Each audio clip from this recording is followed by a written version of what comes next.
to their futures. Soldiers speak out. Soldiers speak out.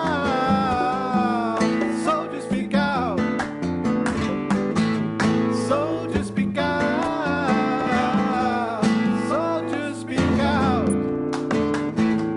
Soldiers speak out. Soldiers speak out. Soldiers speak out. Soldiers speak out. Soldiers speak out.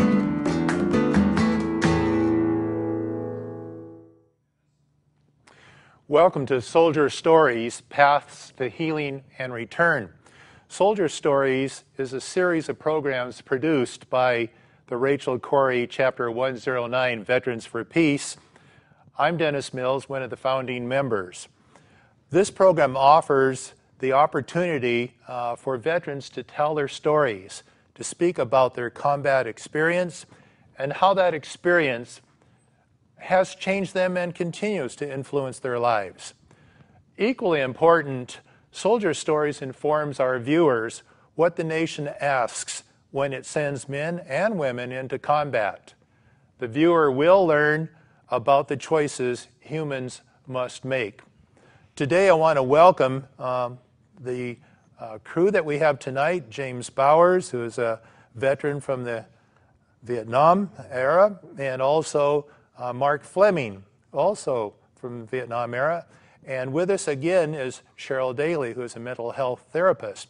We've especially asked Cheryl to be with us because on the path to healing, veterans are somewhat reluctant, are they not, Cheryl, to sometimes tell their stories or to go some places they've kept it quiet? It can be very tough. It can be very tough. And one of the things I'm relying upon you is, as we begin to tell stories, is to say, we don't go there, or we just do a pause. I'm also a veteran from the Vietnam era, 66 through 69, so I'm comfortable being around these youngsters and want to give an opportunity for people to tell their stories. And one of the things that we've always asked is, how was it that you found yourself in the military in the first place? And I'm going to start off with James to say, why the Army, as I believe it was, and how did you land up there and why? I got drafted. I was teaching school in the Ozarks of southwest Missouri. I had a wife and a child, and I'd been out of college about a year, and they drafted me. As a teacher, Yeah. You were employed as a teacher? Yes, I was, yeah. And you were still drafted? Absolutely. And what year was that? I was drafted in 69. In 69. And served in Vietnam through most of 1970. Arrived in January of 1970. Went home first part of December. Got out a little bit early. They were sending people home earlier by then. So your experience was you received a letter one day from the president. Absolutely, greetings. yeah. Yeah, your friends and neighbors have, yeah. Yes. And Makes you want to go out and do bad things to your friends and neighbors, but yeah. James, your colleague next to you, Mark, probably also had the opportunity to receive a letter, but why did you become part of the military back during the era of Vietnam? Actually, for the same reason James said, it was the draft. The difference was I ended up volunteering for 2 years because I knew it was coming. I couldn't get a job. There was a recession, so I was like, well, I'll just join, volunteer for 2 years. I'm a college graduate. I could probably get a decent job, and I'll just skate by. So I did that, and they put me in the infantry. So both of you, if I get this right, were college graduates. Yes. And you were drafted. Yes. Well, he was drafted. I was stupid enough to volunteer. Yeah. But the opportunity would have been there for you to have been drafted. Had I waited. Had you waited, most likely. Yeah. Yeah.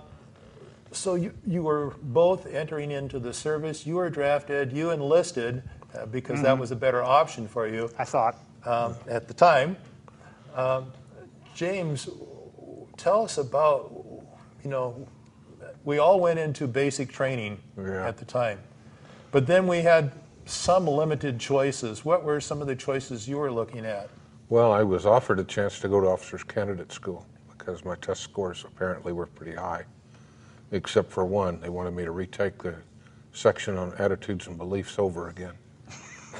And I said that's sort of a test that you'll be doing for the rest of your life. I know, bet. and I told the guy, I said, I don't think I've changed any of my attitudes or beliefs in the last 2 days. So, I don't think it's going to work out. And besides, I've met a few officers since I've been here. I've been there about a week. And I said, I feel like staying an enlisted man, I'll get to associate with a better class of people. Which endeared me greatly to the officers' corps, I guess. But no, I was... So if I remember right, basic training was 8 weeks at that time. Yeah. Then what choices did you have as far as your advanced courses? Didn't have any choice as a draftee. If you're, you go where they put you. And they put me in the medical corps, in the medical training. I was sent to Fort Sam Houston and San Antonio, Texas to take medical training, which they try to train you for everything from being a combat medic to being a surgical tech. When the surgeon says scalpel, you're the guy that hands him the scalpel. You would know what a scalpel is. Yeah, and they try to give everything in between. They give you a little pharmacy and a little training there, and a little bit of they teach you how to deliver a baby, and but I mostly got to use the early part of the training, which was combat. How to. So your advance was then being trained as a medic. Yeah.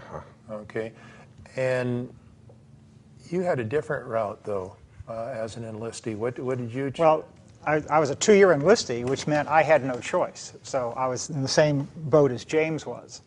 So when I got in, because I was a college graduate, they offered me, in this particular case, warrant officer flight school, which meant I could go fly helicopters, which didn't sound like a really good idea. I'd known about helicopters, and I go, that doesn't sound good. I don't want to be in helicopters. I'll take my chances. And like James, at the end of basic training, they handed me a set of orders, and it said infantry. So you went to advanced infantry then? Right. Came to Fort Lewis, which is how I learned about the Northwest. And what year was that then? That was in 1970. It's almost 40 years to the day I set foot in the Northwest for the first time. Okay. And one of the questions that we like to ask veterans is some of their experiences, maybe some of the things that they haven't told others for the first time, things that forever changed you. What was it, if you can think back of several experiences that really changed you, that made you the person you are today? We're different people as a result of the experiences, but it'd be helpful for our viewers and others, and also to our own individual paths to healing, to say, well, what were the things that changed you? Because you went in as a teacher, and you went in as a college grad, but were forever changed as a result of this experience. So what was it that changed us? And I'll throw it over in your court, James. All right. Well, I was a medic with an infantry unit. We were out in the field, and we were resupplied every 4 days. Every 4 days, the choppers would come out where, and they would drop off 4 days worth of food, 4 days worth of ammo, medical supplies. And along with that were copies of the Army newspaper, Stars and Stripes. Well, if you're literate, it's the only thing there is to read, so you read it. You read every bit of it. And and I don't know how this happened, because they really kind of messed up. This was about my 6th month in Vietnam, so that would be July. And we had just gotten our supplies, and so I'm sitting around and I'm reading the Stars and Stripes, And on one of the back pages, there was this thing where they said, where it said, this was found on the body of a North Vietnamese soldier. It's been translated into English and published here without comment. And it was a poem written by a North Vietnamese soldier. It was talking about watching the sun come up behind the mountain as he sat underneath the morning glory vine and drank his morning tea and listened to the sounds of his family behind him, stirring around, just waking up, and his wife cooking, and that really struck a chord with me because I had been teaching in the Ozarks and had watched lots of sunrises come up, over a hill, and my little daughter was, stirring in her crib, and my wife was making oatmeal or whatever, and I thought, wow, you're given all kinds of things that you call the enemy. You call them gooks or dinks or, Charlie if you're being respectful. But, and it dawned on me, because I'm kind of a slow study, for the first time that I was facing off basically with a human being that I had a great deal in common with. Probably more in common with that man, that poor guy that wrote that, than the people who sent both of us out there. Mm-hmm. And it's not one of those things like a bolt of lightning hit me, and the voice came down out of the cloud and I was transformed forever. But it was like one of those things that in the back of your mind, it's like an itch you can't reach. It just keeps bothering you, and just keep, and I've thought many times after that about enemies and, what does that really mean? And probably within the next few months, I realized that not only was I opposed to being in that particular war, but that war itself was really unfair and ridiculous. It amazed me that we all participated, that we didn't just, all didn't just turn around and say, no, we're not doing it. So that changed my life, because I'd never really given it much thought about philosophically about war and what it means and what it's all about. I had gone through most of my life a little semi-unconscious, and that sort of was I've not been the same since. War was in the history books as a teacher. Yeah, I was a history teacher, so. And you were a history yeah. teacher yet. Yeah. And now you had an opportunity close up to say, so this is war. Uh-huh. And yet you were a medic this time, not a teacher. Right. Working with younger students, but still probably had younger people in your squad. I was older than most of the guys because Yeah. I was a college graduate, which means that you're in your early 20s when you get out. And then I had taught for a year before I went in the Army, and so I was, the average kid out there was 19 or 20 years old. And yeah, I was not only the oldest guy in the platoon, except for the platoon sergeant, perhaps. And that was, they all kind of looked to me because I was the doc, I was the medic. Mm-hmm. And we had this implicit understanding, that they were going to make sure that that Charlie kept his head down while I was working, but I better get my butt up there when they needed me, and so that worked out. They took pretty good care of me. Mark, you went through advanced training, and then you were on the ground in Vietnam. Right. And I believe in talking with you before, you weren't that enamored with war to begin with. No. And particularly the whole business of being in a position where people were being killed or you were being asked to kill. What happened to you that forever changed you? Because I know that you have quite a little bit that you do today as a result of your experiences, and you write, you speak, and others. Tell us a little bit about what was it that changed you? Well, it's very similar to what James saw. You know, I ended up going out with an infantry company. I'd been to college. I was a political science graduate. I'd studied foreign policy. I knew the history of this, and I went anyway. But regardless of all that, I'm out there as a soldier carrying a rifle, and I realized that I'm in somebody's yard. Some people live here, and I'm a soldier. I'm going through. I can call in airstrikes. I can blow it up. I started thinking about the places, the woods in my hometown where I used to play as a kid, and thinking, well, what would it have been like to have had an army going through there, to not know what would happen, that somebody could just destroy your house, kill your family. So that was just an amazing revelation. I mean, I learned a lot when I was in college, but seeing it on the ground like that, I think, was more of an education than anything I had. I call it my seminar in applied foreign policy. And it was a real revelation that these were other people, just like James said. They were people, and I didn't think I had any right to be there. In fact, I kind of thought that, well, these guys I should be fighting for them. But I didn't. I jokingly tell my friends that we were offered a fellowship in Far Eastern Studies. And only veterans from the Vietnam era know what we're talking about. That, yeah, we got our Far Eastern Studies. The other aspect of it, and you may have seen this too, was as we went through, we spent a lot of time just walking around waiting for things to happen.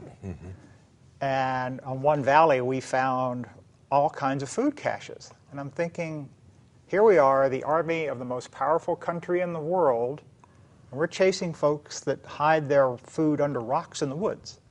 And we're losing, or at least we're not winning. I had trouble with that. What was one experience that really sticks in your mind right now, Mark, and saying that was pivotal in cementing how I really feel about war as a foreign policy? One experience, just seeing what happens to people. I mean, if I really come back to it, I think about a Charlie or Delta company walked into an ambush, had 6 guys killed, and all that gear came back to the fire base, and I'm walking by and I see an M16 broken in half.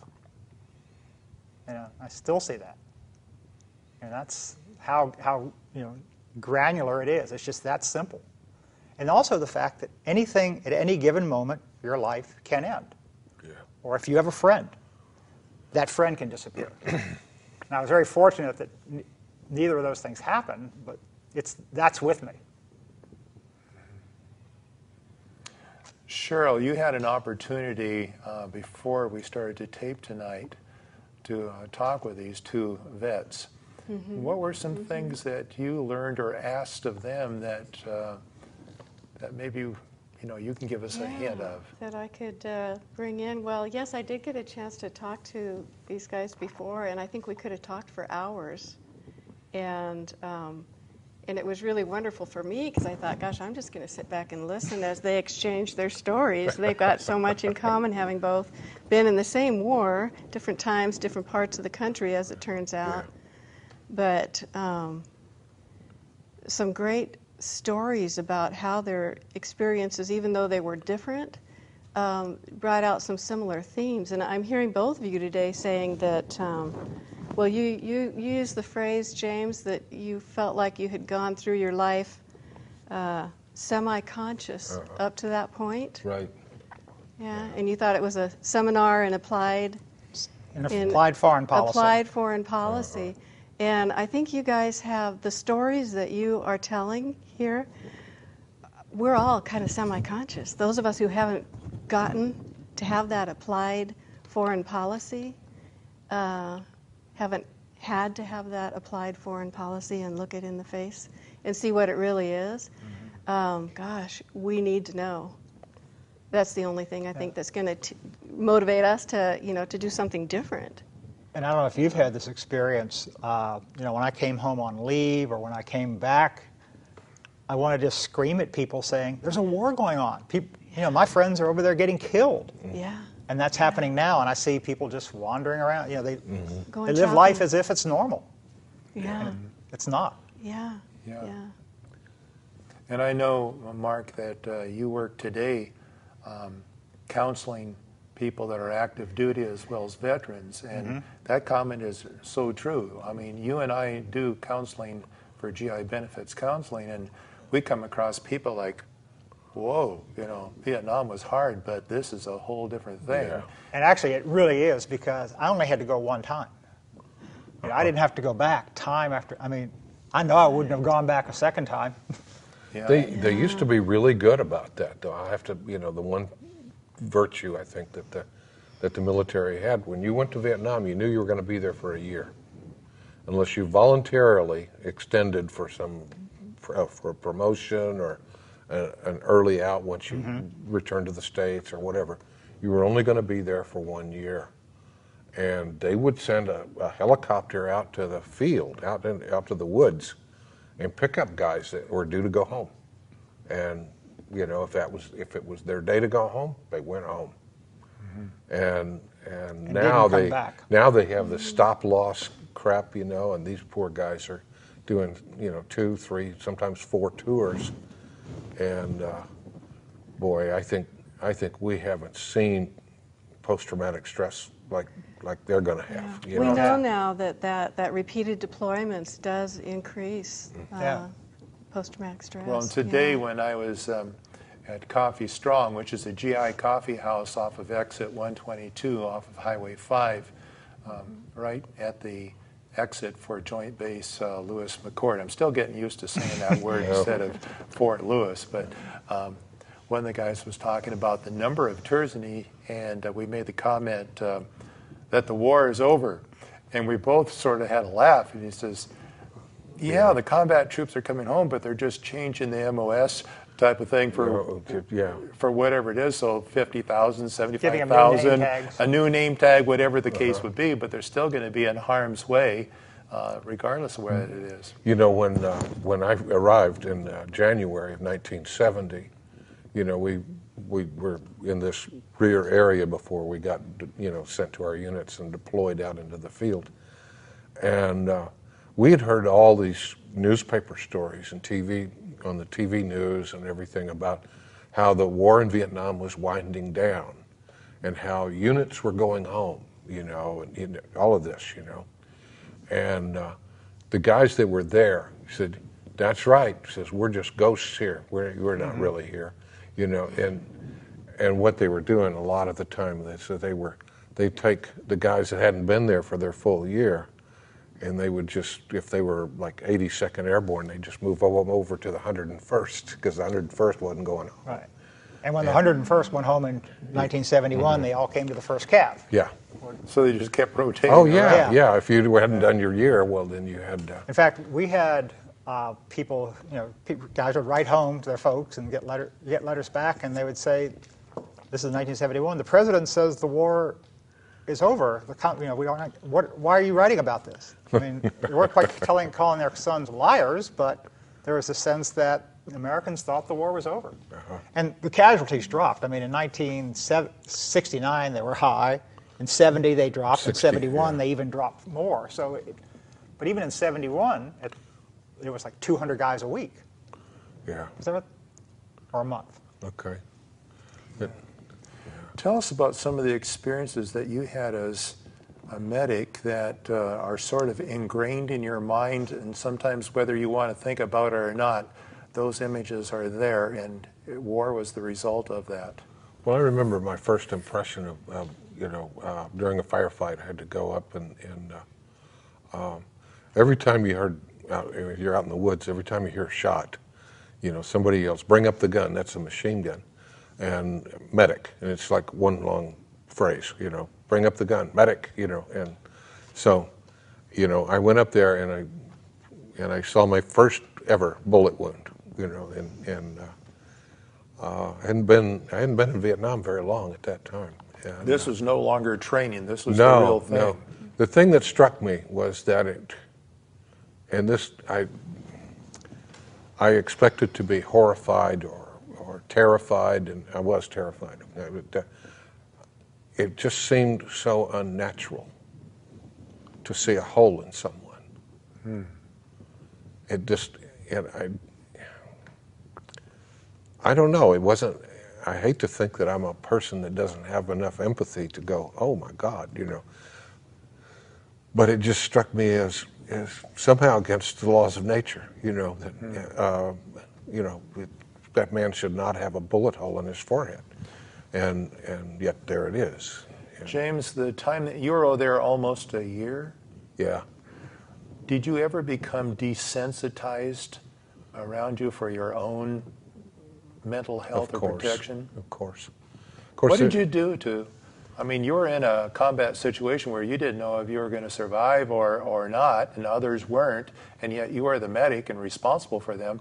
What did you do to sort of desensitize yourself or to numb yourself to what was going on? Well, of course, there's the gallows humor, that type of humor that all GIs seem to participate in, this dark humor. You make a joke out of everything, But then if you go back to the rear on stand down, you get... Tell our viewing audience what that means. Oh, okay. Well, basically, this is one of those nonsensical things, when they say military intelligence and you say that's a contradiction in terms, this sort of shows that. I was with an infantry platoon. I was essentially an infantryman with an aid bag, with IVs and bandages and pills and stuff. But, we would be out there for, the first time that we were out in the field was 5 months without a break. So they brought us back in for a stand down. Well, they took us to a beach area, and we got to go swim in the ocean for a day. And then after that, they put us on trucks and took us back to this rear area where we were trained on what to do in a firefight. Really. We went out to the range, and and they said, "This is how you fire the weapon," and Pick up a few new tips. Oh yeah, yeah, and like that. It was kind of crazy, but one thing that I kind of noticed is that it was like you had been transported to an alternate universe. Yeah. If somebody dropped something and it went up instead of falling to the ground, you wouldn't have been that surprised, because you weren't in the world anymore. The United States was the world. That's what we called it. Mm-hmm. That's capital T, capital W. Mm-hmm. Yep. And any kind of vehicle that took you out of Vietnam was called usually a Freedom Bird. Mm-hmm. It was a plane or a helicopter, whatever. If it got you out of there, it was a Freedom Bird.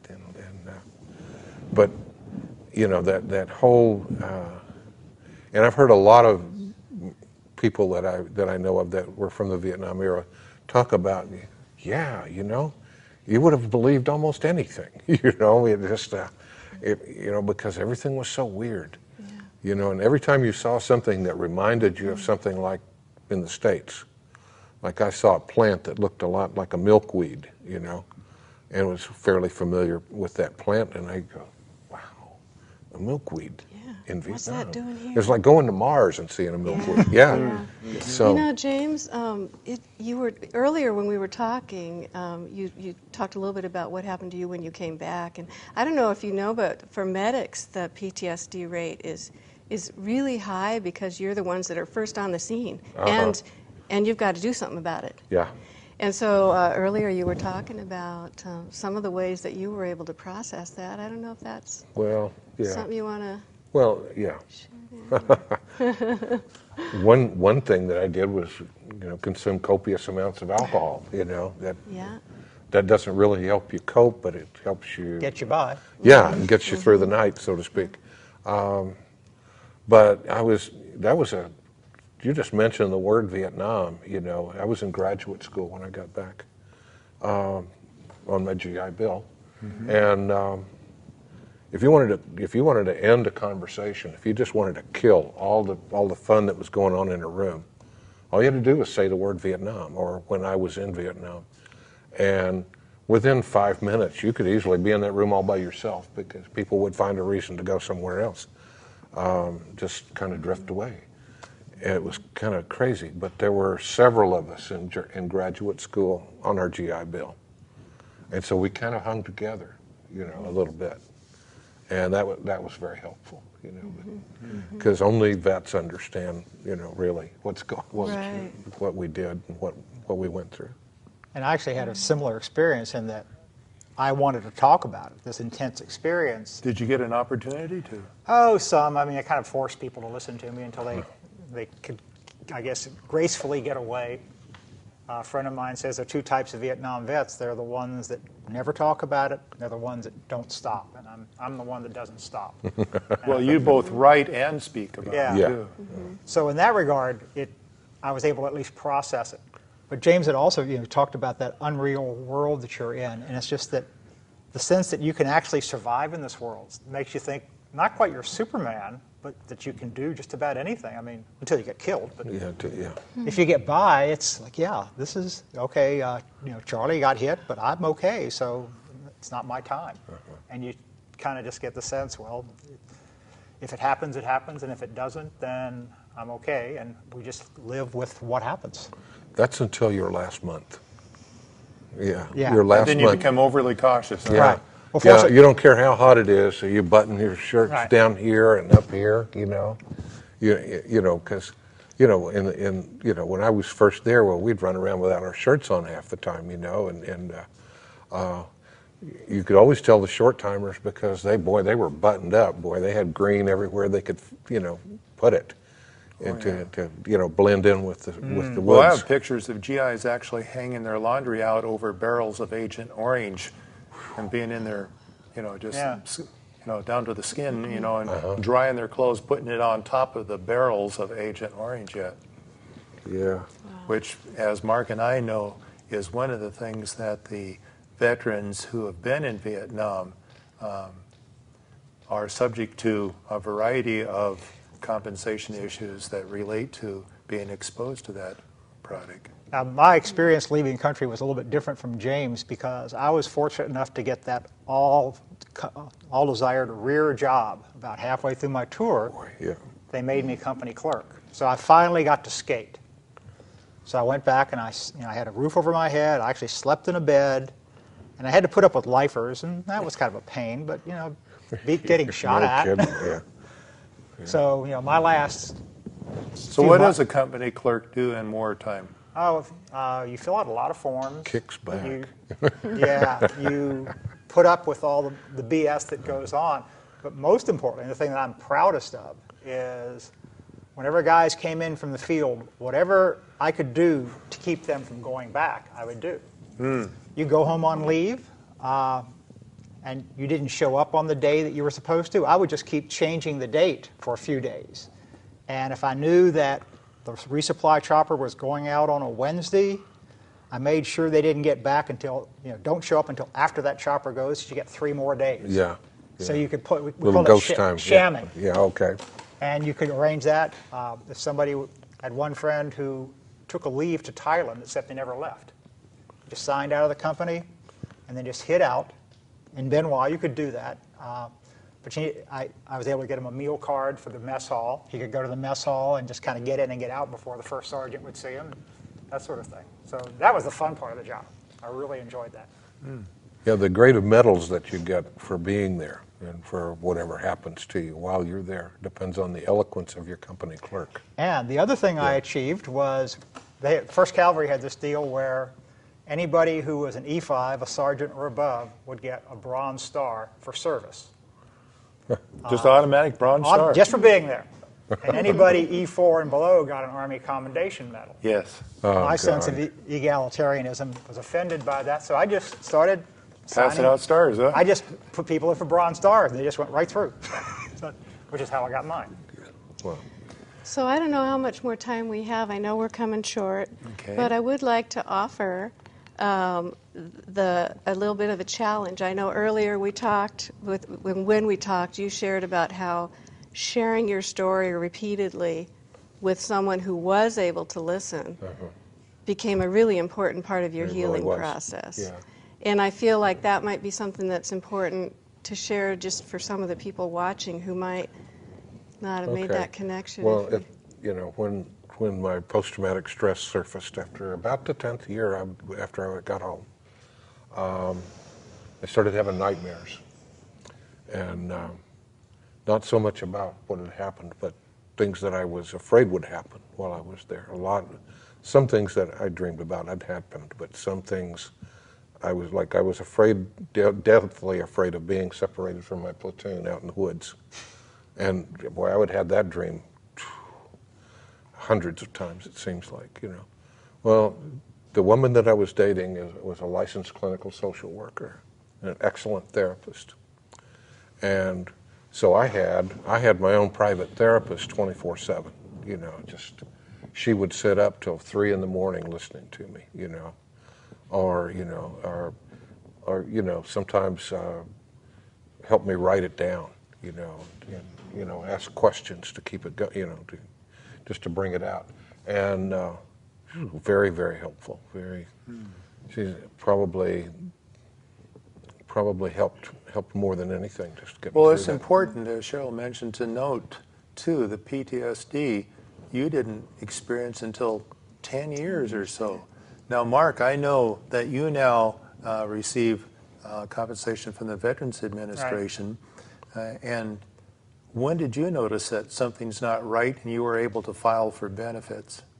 That was about 2003, so like 30 years later. 30 Oh, years boy. after this And experience. part of it came about after I did a 6-month hike on the Appalachian Trail, and that was the one time that I really couldn't ignore thinking about it, because up until that time, I got married, I had a career, I moved to Arizona, and I had a life, and I could just kind of put all that stuff aside. Get on the trail, suddenly you're walking in the woods, carrying a pack, and you have 8 hours a day just to think. And it came back. And it wasn't traumatic just so much as it was, I did this. How did I do it? How was it that I survived? Why me? That sort of thing. And when I got back, someone said, well, you really you should consider that. And I thought, no. Well, nothing happened. And that was, because nothing happened to me. I fired my rifle, I think, one time, and everybody in our platoon that was injured in accidents, that I saw injured, was injured in accidents. So I thought nothing happened, so I should have absolutely no issues and just could sail on. But 30 years later, it came back. And that's also about the time we went to war again. And I started hearing the same stories.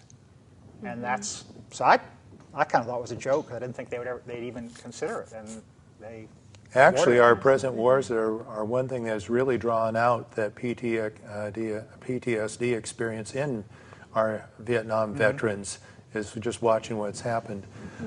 Both of you are associated with Veterans for Peace. Why Veterans for Peace? What drove you to become part of this?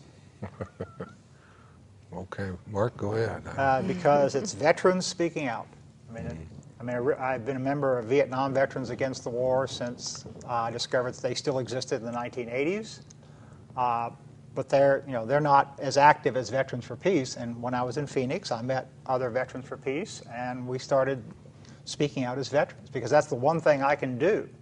In fact, I consider it almost like a calling. Okay, I earned the right to speak out about war, and I'm not going to stop. Matter of fact, our theme song as the program began was "Soldiers Speak Out." And that is a true thing. James, how did you happen to join? I know that you came up recently from California. Yeah, that's really, I moved to California in 1984, and before that I didn't know of any chapters of Veterans for Peace. I would read in magazines like The Progressive or Mother Jones or something like that. You read about it, but there wasn't anything like that going on where I was living. And so when I moved to California, though, I fell in with a crowd. The right crowd. The right crowd for a change. And there was this older woman, something in her late 70s, early 80s, who... Doesn't seem so old now, though. No, does it doesn't. No, Yeah, creeping up on that sucker. Who really took a shine to me, really liked me. We used to sit around and talk a lot. And she One time we were sitting there, and she said, my husband belongs to a group called Veterans for Peace, and now you do too, because I just sent a check in for your membership. And so I've been a member since. So. And she's still, we're still in contact. She's almost 90 now. Both of you now see young 17, 18, 19-year-olds that are often attracted to consider military service as an option. What advice would you share as combat veterans? Don't do it. Don't do it. Don't do it. Oh. That's pretty succinct. Yeah. Yeah, I mean, you go in because, well, I want to serve my country. I want the benefits. But if you can you're serving your country's leaders who may or may not honor that service. That's right. Like, I consider my service to have been prostituted. My willingness to serve my country was wasted. Yeah. And I see the same thing happening now. I mean, the guys will say, well, I'm serving my country, I'm defending my country, but from whom? Yeah. The guys that I was fighting won, and yet it had absolutely no effect on me. Yeah. And I would also say, if you're thinking about it for the benefits, you could always look for other options. I think it's terrible, that, they prostitute young people's idealism and their sense of patriotism to further somebody's ends. It's certainly not. It doesn't help the kid. It doesn't help us. Apparently, it helps Halliburton and some of those people. You also said, when we were talking once before, you talked about BC and AC, before combat and after combat. You will never be the same. Yeah. And I thought it made no difference. And That's what we all thought. Yeah. Okay, just get it out of the way. I'm done. Yeah. Well, As a result of those experiences, I know that you do different things today. And Mark, I'll give you an opportunity to do a shameless plug for what is close to you, because I know that every other week you make your way down to Coffee Strong and talk to active duty people coming through. And we even have the sign that we put outside. But why don't you share about one of the things that you do now? Right. Actually, I am now an accredited Veterans Claims Agent, which means I am authorized by the U.S. Department of Veterans Affairs to represent veterans seeking benefits. And my entire career has been as an investigator, or as I like to say it, a bureaucratic guerrilla. I know how to get in and find my way through almost any process. And I also know that no is never a final answer. So I want to offer that to anyone who is trying to figure out what benefits they're owed, how they can work the process, and I can actually represent them. We do that at no charge. We're available. Actually, Dennis is there every week. I'm there every other week at Coffee Strong. We have big, thick manuals that we can look up rules and regs. We have the forms. Any questions you have about veterans' benefits. In fact, the sign is one of the signs that you prepared, and perhaps Yes. We can zero in on that as you share a little bit about what we do there. So anything that you need to know, I mean, if we don't know it, we can certainly look it up. And if we can't handle your case, we probably know people who can. There are any number of attorneys who are willing to take cases, particularly as they move along in the process. It's a time-consuming process. It can be very frustrating, but it's a matter of paperwork, of getting everything put together the way it should be, and then following the process. Well, thank you. Thank you. James, anything that you like to do today that involves a change in what you've done? Oh, well, I'm a member of Veterans for Peace, belong to the Fellowship of Reconciliation, helped start a group in Southern California called Citizens Action for Peace that's still going on. Good for you. And that's kind of just pitch in where I find an opening, I guess. And I want to give Cheryl the final minute there of some of the things that she's doing. Well, you know what I'd love. Thank you, Dennis. And what I would love to say, since we're saying things like just don't do it, and we know that there are some of you who this is a tough choice. You may be in circumstances where that's not an option. And so I guess I want to sort of offer offer a little bit of a counter to that, a little bit of hope in that there are things you can do to prepare yourself to be more resilient that you can do before you go into the field. And there are a lot of things that you can do when you get back, and I would be honored to work with anyone. And I also just want to notice that these men who are sitting here with me tonight and are saying that they have been forever changed by this experience have also become some pretty admirable people in our community who are giving back in ways that they might not have had they not had these experiences. So never give up. Thank you, Cheryl. Well, I'd like to share with our viewing audience that our Soldier Stories Path to Healing and Return is on Wednesdays at 5 p.m. on Channel 22 here in Thurston County, as well as Fridays at 9 p.m. But then we also put it on Blip TV, so those that do not have local cable access can view these programs. And we're going to continue to add just as many stories as we can get so that it helps the healing process, but it also, again, alerts Americans what it is when we send young men and women off to war. Thank you for watching.